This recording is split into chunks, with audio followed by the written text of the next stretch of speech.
Hi guys, এইটো হ'ল আপোনাৰ টাটা এক্সপ্ৰেছ BS6ৰ চাইলেঞ্চাৰ।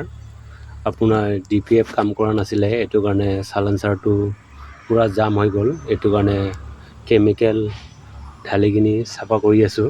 এইটো চাই লওক কেনেকৈ ওলাইছে, চাওক এইটো চাই লওক। তাৰপিছত এইটো অলপ সময় ৰাখি কিনি পূৰা প্ৰেছাৰত পানী মাৰিম, আপোনালোকে চাই যাই থাক।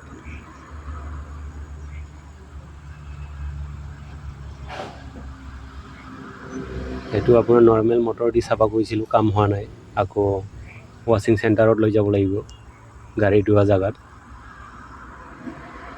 সেইটো চাই লওক, ৱাশ্বিং চেণ্টাৰত আনিলোঁ। তাৰপিছত চাই লওক কেনেকুৱা লেতেৰা ওলাইছে।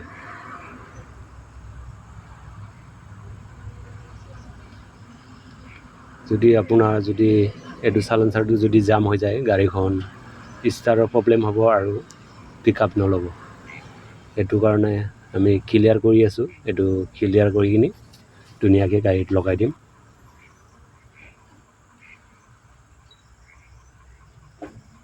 ভিডিঅ'টো ইমানেই আছিলে, ইমানতে সমাপ্ত কৰিলোঁ।